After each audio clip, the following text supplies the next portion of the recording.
این دروغ هایی که دارید میگید، شعبده بازی هایی که دارید میکنید، امشب همین شعبده بازی رو برای ما بکنید. این دروغ هایی که دارید میگید، شعبده بازی هایی که دارید میکنید، امشب همین شعبده بازی رو برای ما بکنید.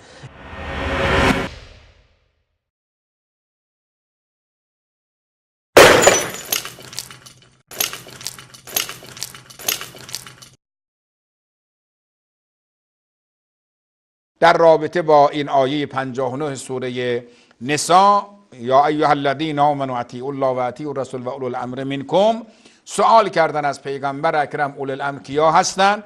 حضرت فرمود علی امیر المؤمنین و الائمه من اولاده علیهم السلام. آقایان میتونن مراجعه کنن شواهد و تنزیل آقای حسکانی که میگه من روایات صحیح در این کتاب ما آوردم، جلد اول صفحه 148، فرائد السمتین آقای جوینی استاد ذهبی.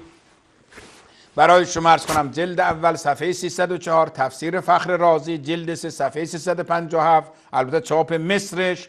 این آقایان آوردن بر اینکه مراد از اولوالامر امیر المؤمنین و اولاد امیر المؤمنین بوده.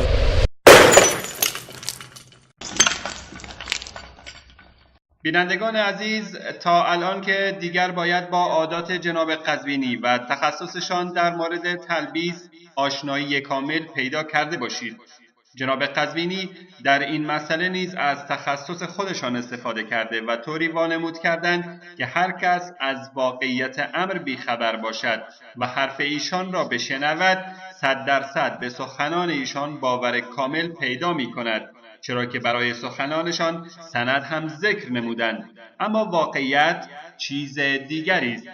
در مورد کتاب شواهد و تنزیل که جناب قزوینی به روایت و مؤلفش استناد کرده، باید بگوییم که در مورد مؤلفش دلایلی هست که نشان می‌دهد ایشان شیعه مذهب بودند و در کتاب ایشان روایات ضعیف و مجهولی درباره فضائل اهل بیت وجود دارد و به همین سبب رافضه نسبت به چاپ و نشر آن در ایران اقدام کرده و آن را چاپ کردند.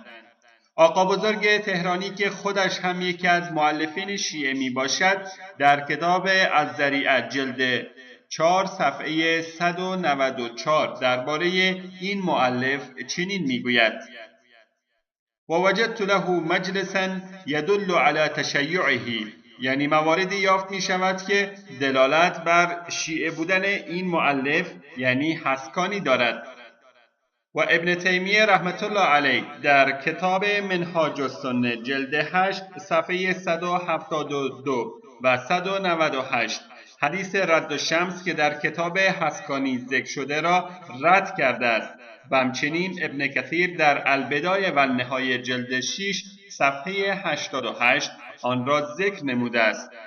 و بعضی ها حسکانی را زیدی المذهب دانستند، یعنی در مورد روایت او که دیگر جای بحثی نمیماند. اما در مورد صاحب کتاب فرائد السمتین که جناب قزوینی گفت شافعی مذهب بوده، رافضه به او لقب شیخ الاسلام دادند و از او به عنوان شافعی یاد میکنند و هر جا از او مطلبی را ذکر میکنند میگویند راوی شیخ الاسلام، و کسی که روافض او را شیخ الاسلام بنامند حتما موافقاتی با مذهب آنها دارد. اما این فرد چگونه شخصی بوده است؟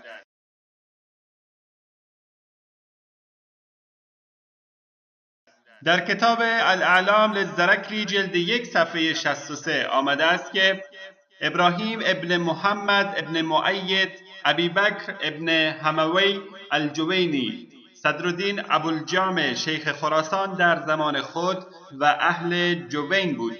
در ادامه میگوید امین عاملی او را یکی از بزرگان شیعه میداند و امام ذهبی درباره او میگوید شیخ خراسان بود و حاطب لیل بود، یعنی در روایات حدیث هر گونه حدیثی از احادیث باطل و دروغ را هم جمع آوری کرده است.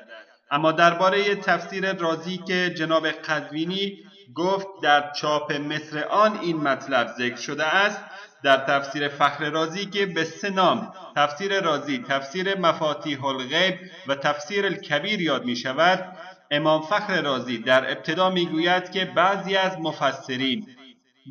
مفسرین از اولوالامر خلفای راشدین و بعضی امیران سریه ها را مراد گرفتند، سریه به جنگی گفته می شود که پیامبر صلی الله علیه و آله و سلم در آن حضور نداشتند و اصحاب را به جنگ فرستادند. و قول سوم میگوید که مراد علمایی هستند که در احکام شرعی فتوا میدهند و در ادامه میگوید و رابعها نقل عن الروافض ان المراد به الائمة المعصومون. به ترجمه این بخش دقت فرمایید که چگونه آقای قزوینی این برداشت باطل خود را به فخر رازی نسبت می‌دهد. فخر رازی میگوید چهارمین قولی است که از روافض نقل شده است که میگویند مراد از اولوالامر ائمه معصومین هستند. تفسیر الرازی مفاتیح الغیب و تفسیر الکبیر جلد 10 صفحه 113.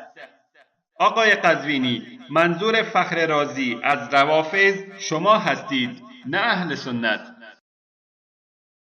جالب اینجاست که جناب قزوینی از تفسیر رازی یاد می کند و می گوید در چاپ مصر آن این مطلب ذکر شده است و این همان حیله و ترفند همیشگی آقای قزوینی و همکیشانش هست.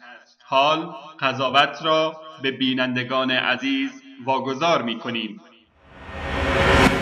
این آقا مثل مگسی که دنبال این هست که فقط بره جاهای آلوده بنشینه، یک روایت ناصبی رو بره ببینه، بیاد توی شبکه ماهواری به تصور اینکه داره فتح الفتوح کرده، قیصریه میخواد آتش بزنه.